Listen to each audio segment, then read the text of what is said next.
Aujourd'hui, on va faire des briques au thon 100% vegan. On va commencer par éplucher et découper une pomme de terre en tout petits cubes.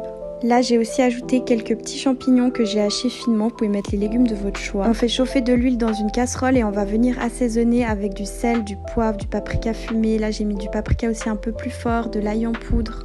On va faire revenir le tout dans l'huile, puis après quelques minutes, on va ajouter un peu d'eau et on va laisser cuire. J'ai aussi ajouté des petits oignons après. C'est encore meilleur si vous faites revenir les oignons en même temps que les pommes de terre, mais je venais de me laver les cheveux et je voulais pas sentir l'oignon. On laisse cuire jusqu'à que les pommes de terre soient bien molles, comme ça on va pouvoir les écraser avec un écrase-pourri et une fourchette. Là, c'est aussi le moment de regoûter l'assaisonnement. J'ai ajouté du persil, vous pouvez ajuster le sel et j'ai ajouté le faux thon Vuna de chez Garden Gourmet. On va préparer une petite colle avec de la farine et un petit peu d'eau. Il faut qu'elle ait une texture assez liquide mais pas trop. Ensuite, vous allez prendre vos feuilles. Alors moi, j'utilise toujours cette marque. Je trouve en épicerie asiatique, ils ont plein de tailles. C'est super pratique. Et je façonne le pliage comme vous voyez sur la vidéo.